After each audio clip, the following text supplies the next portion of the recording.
Le second bloc de savoir, c'est le savoir-faire. Et pour un conseiller clientèle, le savoir-faire, c'est bien communiquer.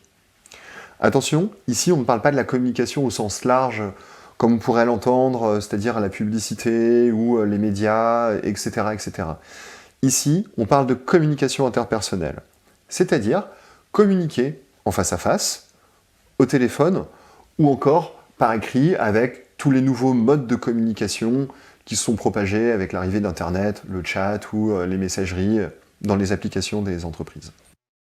La communication interpersonnelle, ça veut dire quoi exactement? Ça veut dire maîtriser 2 étapes indispensables. La première, c'est bien comprendre son interlocuteur. Et là, je dis bien son interlocuteur dans sa globalité.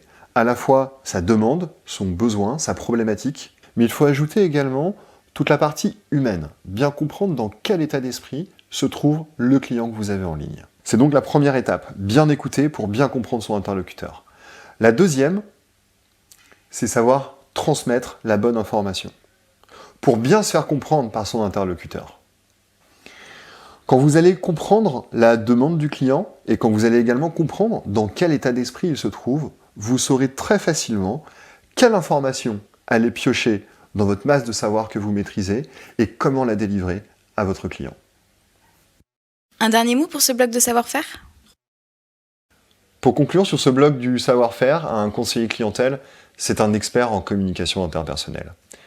Et tout au long de la formation, nous allons travailler des techniques et des méthodes qui sont apprises par d'autres métiers, dans lesquels on retrouve également des grands communicants. Et là, je pense à des hommes politiques, des journalistes, ou encore des capitaines d'industrie.